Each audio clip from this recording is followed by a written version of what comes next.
Hello, everyone. Happy post new moon. So how was your new moon? I'm just going to go ahead and say that mine was a little bit strange. And I think that has a lot to do with Jupiter being in Pisces.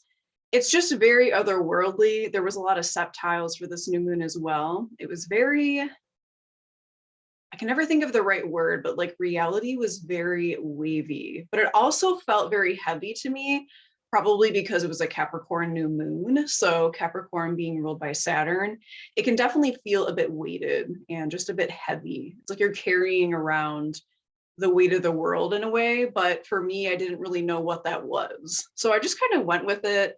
Didn't push myself too hard, got what I needed to get done, and that's pretty much it. Nothing really eventful. I would almost say it was a little bit boring, but I don't really know what I expected, I guess. It's kind of nice to have like a normal moon. Yes, so this week, what do we have going on? So the sun is going to conjunct Venus in Capricorn. We also have the goddess asteroid Astraea moving into Aquarius. So we'll talk a little bit about her and what she represents. She's one of the lesser known goddess asteroids, I would say, or at least one that's not used too often. And there's not a whole lot of information about her out there. Maybe I wasn't looking in the right places, but she wasn't like one of the most famous goddesses. You know, she wasn't Vesta, and she wasn't Pallas Athene, so she's different, but she's related to like Virgo and Libra energy. And also today, or not today, I'm sorry, the 5th, Venus in Capricorn will sextile Neptune, which is on Wednesday. So let's pull up the chart, see where we are at now. It is the 3rd. This is going to be, as always, in Central Time. All right, so here is today's chart. We have the sun in Capricorn. As you can see, we have a lot of Capricorn stuff going on. We have Pluto, white moon Selena, the sun, and the moon is still also in Capricorn. We have Astraea and Mercury. So a lot of Capricornian energy. I almost said Crapicornian. The moon is very close to Pluto right now. So there's definitely like an intensity in the air. We're still kind of wrapping up whatever was going on yesterday. I don't even know what was going on. It just kind of like happened. Usually my visions are very clear and it's very easy for me. I wouldn't say easy, but it's usually, it flows. I can tell what's a vision or what I'm just making up inside my own head. But lately it's like nothing is really clear. And I do think that that is Jupiter in Pisces. Like nothing is really clear. There's no like end and beginning. It's all very like elusive and it's very nebulous. So it's an interesting energy. Okay, so on the 5th, let's move forward to the 5th. That will be a Wednesday. We will have Venus in Capricorn forming a sextile to Neptune. So here's Venus in Capricorn forming a sextile over here. So you can see that blue dotted line there. And I have this set to the closer the aspect is to being exact. In other words, the stronger the aspect, then the thicker the line is. So that's what I have it set to. As you can see, this dotted blue line here is very, very thick because Venus in Capricorn forming a sextile to Neptune. And I also just wanted to mention too, I always talk about the exact alignments, but you're going to feel these aspects before and after, like for sure, sometimes long after. And because of retrograde periods, throughout the year, usually those aspects will sometimes happen 3 times. So just something to keep in mind. It's not just feeling it that day. It might be like a peak of sensation on the day of the exact alignment, but you'll feel it before and well after too. So Venus in Capricorn forming a sextile to Neptune. So Venus being our relationships, our heart-centered, how we give and receive love, our desire, what kind of art we're attracted to, what kind of beauty or even people we are attracted to. Venus really rules everything that makes our world beautiful. Venus is the love goddess. And because her lineage is from Inanna and Ishtar, who were goddesses of love and war, I do personally think that Venus has like a warrior kind of aspect, even though that's usually given to Mars, I do think that Venus has that as well. I just have been feeling so much lately over this past year that the way that we view Venus in astrology, it's very narrow. It's very love and light goddess, but in Black Moon Lilith, we've kind of like given her all of the dark goddess stuff, but I do think that Venus has like a warrior aspect. Now, I might be saying that because my Venus is in Scorpio, so Scorpio being ruled by Pluto and Mars. So I might be totally off, but I do think that Venus has a warrior aspect. That's just my personal opinion. I haven't actually seen that anywhere. So Venus in Capricorn forming a sextile to nebulous illusionist, Neptune in Pisces. So it's just going to add to the confusion. It's very beautiful though. So I do think this is a great time to be creative, to think outside the box, which is really perfect for music or for art. Writing, maybe like poetry or writing like a song. I don't know if that more detail-oriented Mercurian Virgo writing would come to naturally right now. It's more of like the artistic side of things. So it's a great time to like enjoy your life, be playful, think outside the box, do something a bit different, no matter how ridiculous it might seem. Really nurture that inner child. So this is really a beautiful aspect, but it can add to the confusion as well of just not being like too clear of our relationships right now or where they're going, or just being very confused in general, really, because Venus really is like how we view a lot of things too. It's like our taste. So what we view as pleasant and what we view as unpleasant. So it might just all be very foggy, very subconscious during that time. So on the 6th, which is Thursday, the next day, Astraea, so this is Astraea right here. Oh, well, she's already in Aquarius. So let's go back and see when that happened. I'm not sure why I wrote down the 6th. Okay. It very well might be. Okay, so very early actually on the 5th, Astraea is going to move into Aquarius. So I'm going to share just 2 slides here to explain who Astraea is. And I do think that the asteroids are, of course, so important in astrology. Okay, let me make sure it has the right screen. Doesn't. All right. So this is Astraea. This is the Virgo constellation where I'm going to put my screen up here. And Astraea is a goddess of purity, justice, and innocence. So she is very, very strongly related to Virgo and specifically the Virgo constellation, but she's also related to some Libra qualities too. As you can see, she has the sword of justice here. She's holding the weighing scales. Doves, I guess, can be related to Virgo in that Virgo is very pure, but I also think of Libra as being like a peace dove, of course. So Astraea means star maiden or starry night.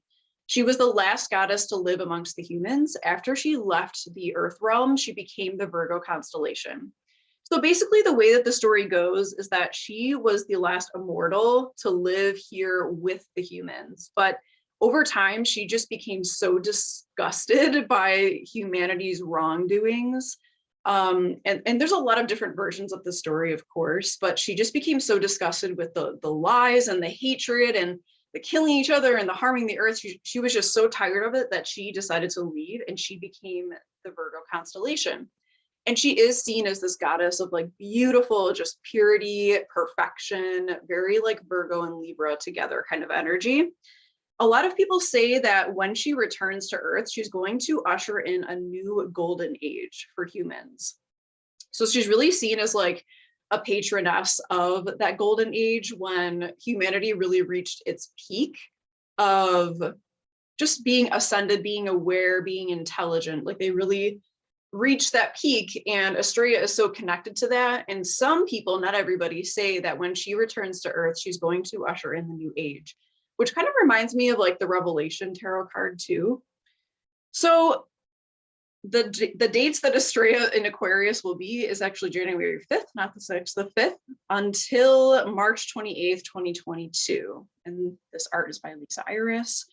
And here are my sources.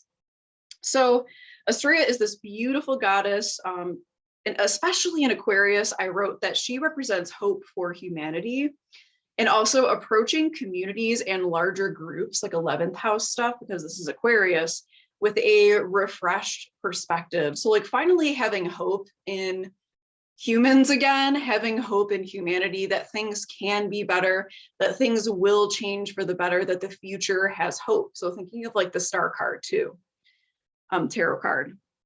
And also Astraea brings peace and justice, especially within the darker shadows of the collective.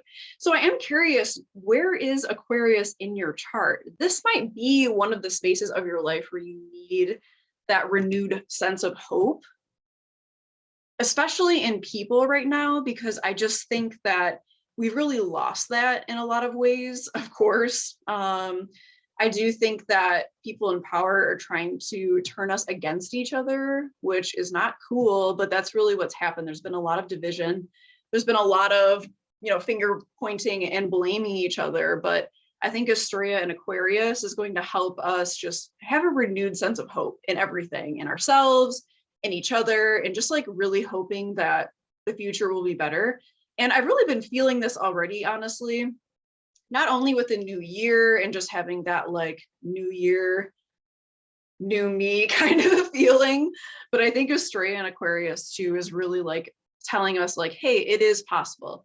It will get better. It can get better. We might have to work for it, and we might have to continue to reveal the truths in an uncomfortable way and reveal the illusions, delusions, but there is this sense of, I think, freedom too. That's the word that's coming to mind, freedom. All right, so on the 8th, which is next Saturday, we have the Sun in Capricorn conjuncting Venus in Capricorn. All right, let's move forward to the 8th. So as you can see, they're very close here. Let's move back hour by hour until we get there. Oops, wrong way.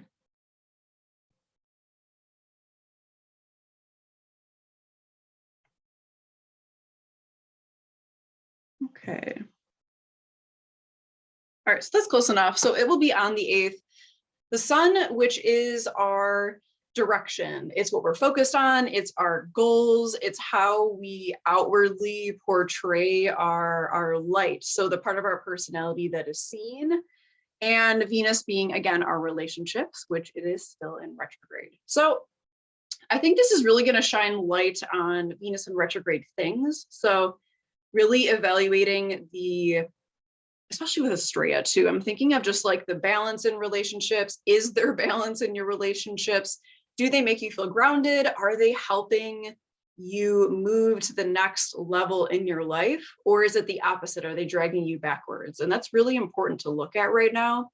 And with Capricorn too, Capricorn is walking up that uphill battle, walking up those mountains constantly. Capricorn is very meticulous and wastes nothing and does things in a very logical way and doesn't necessarily anticipate things changing very quickly. So does it make sense? Does that relationship make sense? Does it make sense the way that you give and receive love? How much do you allow yourself to open up and be vulnerable to others? Things like that. So the next day, Mercury in Aquarius will sextile Chiron. This has been an interesting Venus in retrograde too. It's not so as harsh as I thought it would be. It's definitely brought up a lot, but I actually feel like there's so much like Venus healing going on too. So when those things are brought up, it's been a lot easier to solve those things harmoniously, at least that's how I feel personally. So here is Mercury in Capricorn forming a sextile to Chiron. So kind of hard to see, but this dotted line here going to Chiron. So again, healing. How can you use what you've learned to help others? I've really been feeling this like call to service, and I do think that has something to do with this Astraea. I actually have no idea if I'm pronouncing that right, but I'm going to say Astraea. Astraea about to move into Aquarius. There's definitely a call to service. In the case of Chiron, it's the call to service in the case of like spirituality, teaching, sharing what you know, sharing your life experiences to help others. Okay, so that's pretty much all I have. I do feel like it's a bit of a hopeful week. There's a lot of possibility for healing and just looking at humanity in a different way. Like this is just my personal opinion. I think that we all incarnated here together on purpose. So it's just really hard to see. And like, I play into this as well. Like, I'm not perfect or anything, but it's really hard to see everyone just like hating on each other so much. It's just like kind of starting to hurt, you know? And maybe Jupiter and Pisces too is really bringing our awareness to that, but like, it's just starting to become a bit painful. I don't want to see people that way. I don't want to, you know, think about everyone's wrongs and why they're wrong and I'm right. And I definitely get caught in that as a Libra. I do think that like the lower vibrational space of Libra is just being a bit judgmental. I don't want to be that way, but it definitely happens. And I think there's a potential for healing and maybe to like look in the mirror at yourself and see how you're contributing to the problems that you complain about so much. Just a guess. All right, so this is the tarot reading that I did beforehand. So it's kind of nice to see the cards too, just so you can make your own connections to the symbolism and the colors. And I don't know, I'm just like a visual person personally. Is anyone out there really like someone who can like listen to stuff and like not ever see it and like retain it well? I don't think I'm one of those people. I'm not sure though. I need something to like look at, you know? All right, so the bottom of the deck, I actually pulled the Lovers card, which I thought was interesting. So this card is associated with Gemini. It's about duality. It's about masculine, feminine, light and dark, and how we all have that duality within us at all times. We all have it, not just Gemini. You know, we think that it's just Gemini because we see it with them so easily. It's projected out if they're a sun in Gemini. But the thing is, we all have this going on. We have to have this going on. We can't make like a sound decision. We can't see things from other people's perspectives. We can't really do a whole lot unless we have this duality existing within us at all times. So I haven't really like looked into or felt into what this reading means. So I'm just gonna look. This is the wrong way.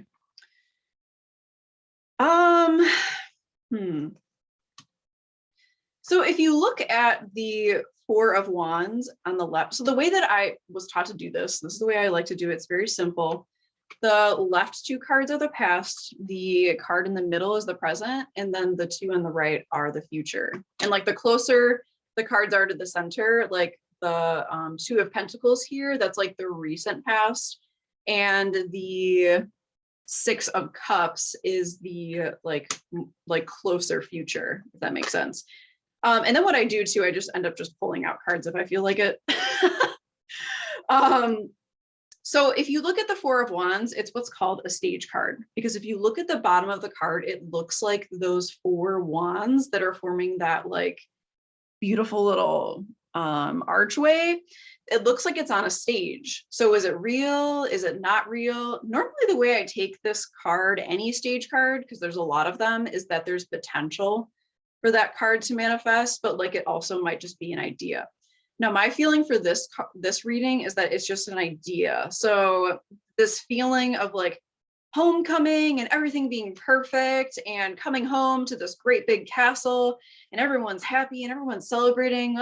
Okay, so I think it's like not an illusion, but I think we had this idea of how life was going to be. We thought we were going to have our happy ending, our fairy tale. But what really happened is the Two of Pentacles. We had to work. We had to work really, really, really hard for everything that we have. It wasn't easy. And it's not that we can't have those things. I just intuitively feel like those two things didn't go together at first. We're like, oh my God, we actually have responsibilities. We actually have money that we have to handle and finance. And we have a lot of things that we have to just try to carry ourselves. Now, what's interesting is that this is also a stage card. If you look at the bottom, and there's like these waves in the background with these ships. So it's like ups and downs. Like we've been going through these ups and downs that have been very emotional, but we have responsibility. We have the two of Pentacles. Now, how I see this card as well is like someone who does everything themselves, not because they have to, and not because they don't have help available, but because they're one of those people who don't like to ask for help. They want to do everything themselves. So there's some kind of connection with this. Things have been very turbulent, I think, for everybody for a long time. And we've kind of forgotten how to ask for help because there's like this disconnect of maybe we thought we could only be successful and have those things that are very fueling our fire. We thought we could only have those if we did everything ourselves. And that's not necessarily true. I think we need a bit more support, which is also, I think, a message about the Four of Wands. We need support, but we also need to get outside our comfort zone. Like, make sure those Four Wands are not actually boxing you in, keeping you stuck. So for the present card, I have Knight of Cups. So I see this as a message of some kind of emotional fulfillment. So I think we need to think about what is emotionally fulfilling to us, what will fill up our cup. Is your cup full at all? Is it overflowing? Are you sharing it? Are you emotionally stable and happy? I think we might be getting there, looking at the waves in the Two of Pentacles versus the Knight of Cups. Now, in the future, I see the Six of Cups a little bit negatively because sometimes to me it means hanging on to like karmic patterns that aren't necessarily good for you just because it's familiar. But being in reverse, I actually see this as a good thing because it's like taking that nostalgia that might be holding us back and just like dumping out all the cups, like forget it, I'm over it. And actually that's going to benefit you a lot. Nostalgia doesn't really serve too much of a good purpose, I don't think, because it means that we're stuck in the past. It's definitely like a Cancerian energy. It's okay to like look fondly to the past, but I think nostalgia can also be a trap in a way if we get stuck in that. And it's also, I think we're having this realization of like, nope, these things that I thought filled my cup in the past, they don't fill my cup anymore. And I'm dumping those cups out, and that's that. And that leads us to the Empress. So that's exactly what you were meant to do right now. What emotionally fulfills you? What doesn't emotionally fulfill you, but is just familiar? What were you taught would emotionally fulfill you, but doesn't? So get rid of that stuff. We'll get to the Empress, which means that we are completely solid and stable, and we are just like exuding love. As you can see, the Venus sign is on the Empress on her shield. We're exuding love and abundance and nurturing, and it's a very like abundant, even like financially abundant, because I'm thinking of Venus, which rules money, it rules material things. It's also Taurus and Libra. So if you can really think into your heart space and like get in there, and what better time than Venus in retrograde, figure out what really lights your fire, what really emotionally soothes you and fulfills you. And those habits from the past, do they actually serve you, or did you just think that they were? Nostalgia is difficult too, because sometimes when we meet people that we know from past lives, we feel this like immediate resonance. And sometimes it ends up not being a good lesson, but we mistake it for being a soulmate. I know you've probably experienced something like that. So let's look at the archetype cards. I actually found the book this time. Oh, here it is. Okay. So let's look at what they have to say about the sword. This is the Archetypes deck by Kim McCrons, The Wild Unknown. I love this deck. I think I'm ready for a new one though, too, just to kind of like add in there.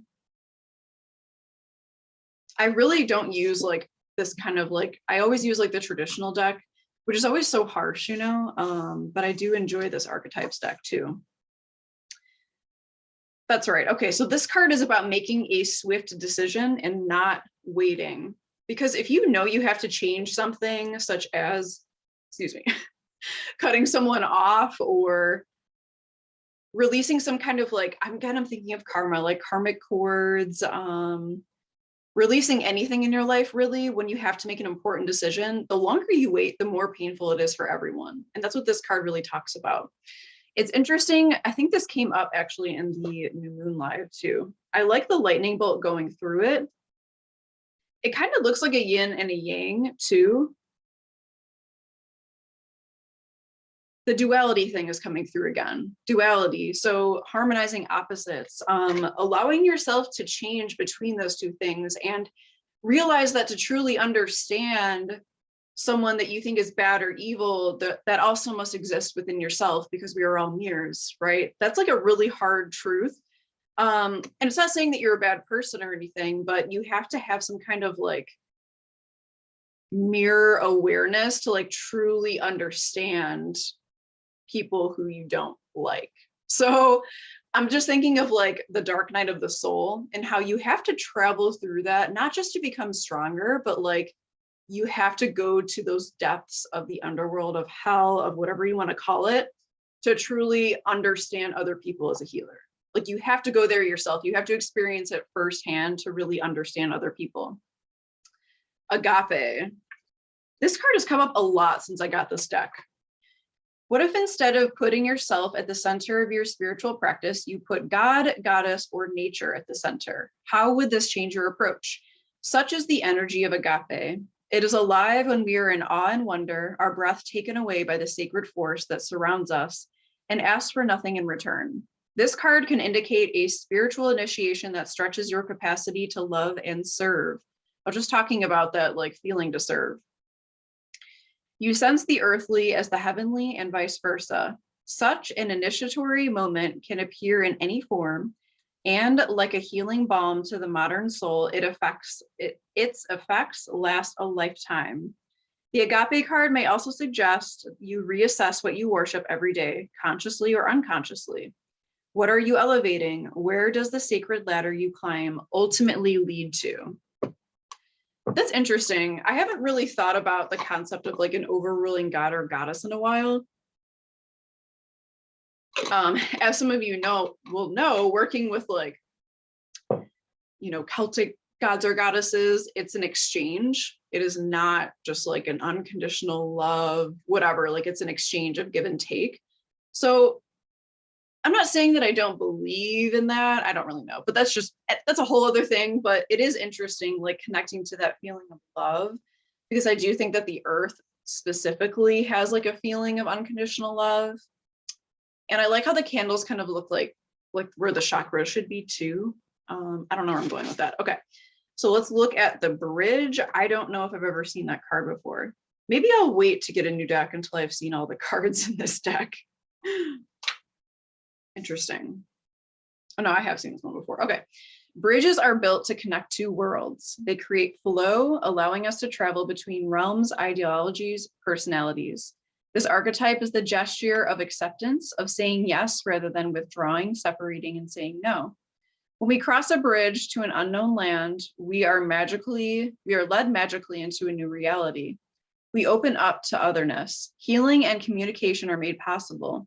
We enter a state of curiosity, wonder, and learning. The shaman, for example, creates the bridge between the everyday world and the sacred. This card asks us to study the connections between the seemingly disconnected parts of our life, relationships, ideologies, histories.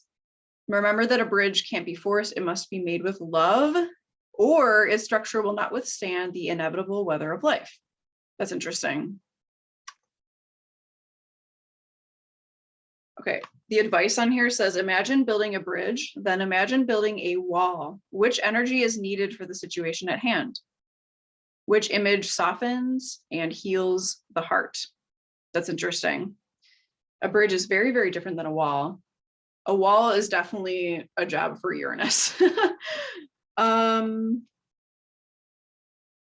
the floor and listen to Bridge Over Troubled Water by Simon and Garfunkel. Notice the ease and acceptance within the melody, the feeling of rising above the muck. Yeah, that's a really special song. Okay. Acceptance, magic, communication. But the unconscious version of this card is lacking boundaries or forcing connection. That's interesting. Okay, so that is all I have for you guys. Yeah, that's pretty much it. I was really hoping that Astraea would be in Demetra George's Asteroid Goddesses book, but it isn't in here. So I don't know if I'm just missing it. She, like I said, she wasn't a very popular goddess from my understanding. I I was really surprised that she wasn't in here because, you know, a lot of the major goddesses are, but that's okay. All right, I hope you guys have a great rest of your week, and I will see you next Sunday.